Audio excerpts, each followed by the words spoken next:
On the 7th of October 2023, Hamas perpetrated the worst massacre in Israel's history. Every day since then, the horror has continued. The hostages are still being held today. The Palestinian people have endured terrible suffering. Now, in Gaza, because of a catastrophic failure of aid, we see starving babies, children too weak to stand, images that will stay with us for a lifetime.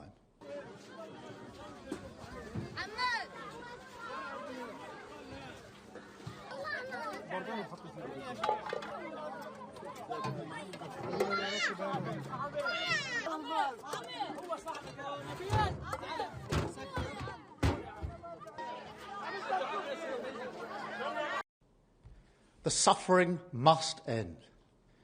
Yesterday I discussed this with President Trump, and we're mounting a major effort to get humanitarian supplies back in by air, and UK aid has been airdropped into Gaza today, and crucially, by land. We need to see at least 500 trucks entering Gaza every day. But ultimately, the only way to bring this humanitarian crisis to an end is through a long-term settlement. So we are supporting the US, Egyptian and Qatari efforts to secure a vital ceasefire. That ceasefire must be sustainable, and it must lead to a wider peace plan, which we're developing with our international partners. This plan will deliver security and proper governance in Gaza and pave the way for negotiations on a two-state solution. Our goal remains a safe and secure Israel alongside a viable and sovereign Palestinian state. But right now, that goal is under pressure like never before. I've always said that we will recognise a Palestinian state as a contribution to a proper peace process at the moment of maximum impact for the two-state solution. With that solution now under threat, this is the moment to act. So today, as part of this process towards peace, I can confirm the UK will recognise the State of Palestine by the United Nations General Assembly in September, unless the Israeli government takes substantive steps to end the appalling situation in Gaza, agree to a ceasefire, and commit to a long-term sustainable peace, reviving the prospect of a two-state solution. And this includes allowing the UN to restart the supply of aid and making clear that there will be no annexations in the West Bank. Meanwhile, our message to the terrorists of Hamas is unchanged and unequivocal. They must immediately release all of the hostages, sign up to a ceasefire, disarm, and accept that they will play no part in the government of Gaza. And we'll make an assessment in September on how far the parties have met these steps, but no one should have a veto over our decision. So this is the way forward. We will keep working with all our international partners to end the suffering, get aid flooding into Gaza, and deliver a more stable future for the Middle East. Because I know that is what the British people desperately want to see. Thank you. We gather today at a dark moment. 660 days since the Israeli hostages were first cruelly taken by Hamas terrorists. There is no possible justification for this suffering and only a clear duty that we help to bring it to an end. The devastation in Gaza is heartbreaking. Children are starving, and Israel's drip feeding of aid has horrified the world. These are an affront to the values of the Charter of the United Nations. Last week, Britain led 28 countries in demanding an immediate end to this terrible war, and we set the region on a path to a better future. That requires not just an immediate ceasefire, but a plan to make it last. Colleagues, our history means that Britain bears a special burden of responsibility to support the two-state solution. In the last 12 months, the United Kingdom government has repeatedly taken action in the face of the current crisis. We restored funding to UNRWA. We suspended arms exports that could be used in Gaza. We provided tens of millions of pounds in humanitarian assistance. We signed a landmark agreement with the Palestinian Authority, and we stood up for the independence of the international courts. We have delivered 3 sanctions packages on violent settlers, and we suspended trade negotiations with the Israeli government, and we sanctioned far-right Israeli ministers for incitement. Yet, dear friends, the situation on the ground continues to worsen, and the two-state solution is in peril. And so to reach that better future, we must first reflect on the past.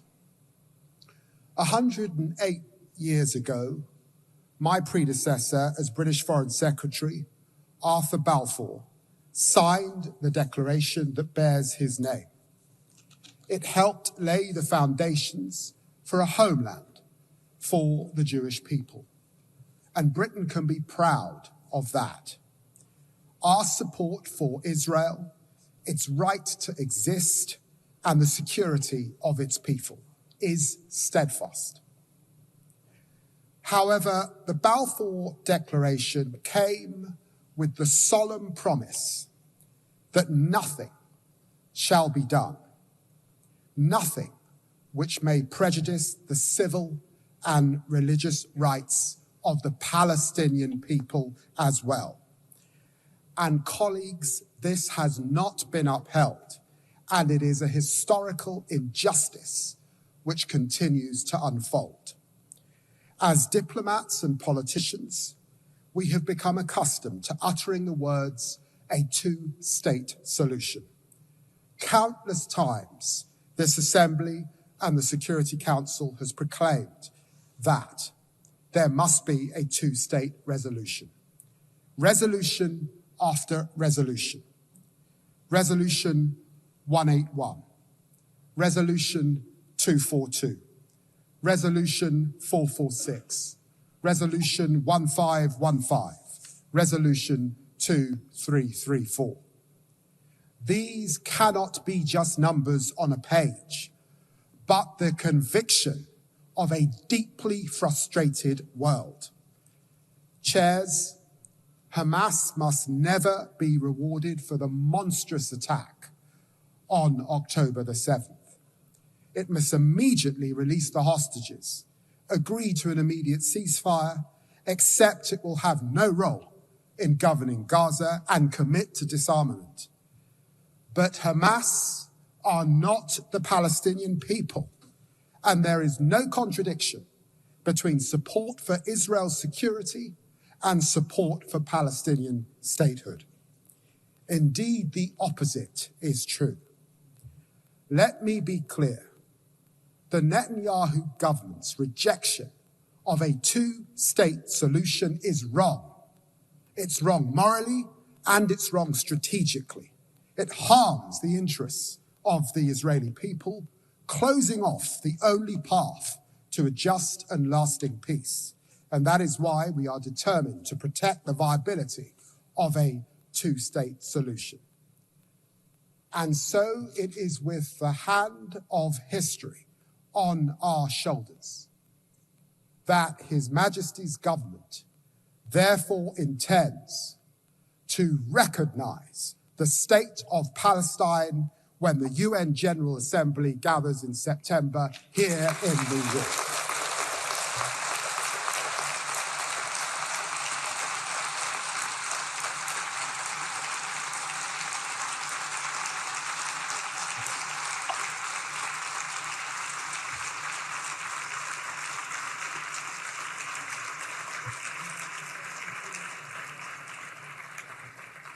friends, we will do this unless the Israeli government acts to end the appalling situation in Gaza, ends its military campaign, and commits to a long, sustainable peace based on a two-state solution. Our demands on Hamas also remain absolute and unwavering. Before the UN General Assembly gathers, we will take stock of how far the parties have come in meeting these steps. No one side will have a veto on recognition through their actions or inactions. But recognition by itself will not change the situation on the ground.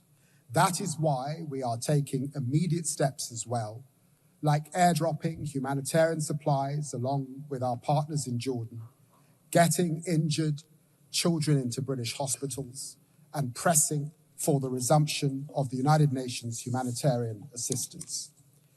We also believe that a lasting ceasefire requires urgent progress on governance and security in Gaza. We are therefore working with allies on a plan for long-term political negotiations and a two-state solution. Chair, there is no better vision for the future of the region than two states. Israelis living within secure borders, recognized and at peace with their neighbors, free from the threat of terrorism, and Palestinians living in their own state in dignity and security, free of occupation. The decades-long conflict between Israelis and Palestinians cannot be managed or contained. It must now be resolved. Britain is ready to play its full and historic part. Thank you very much.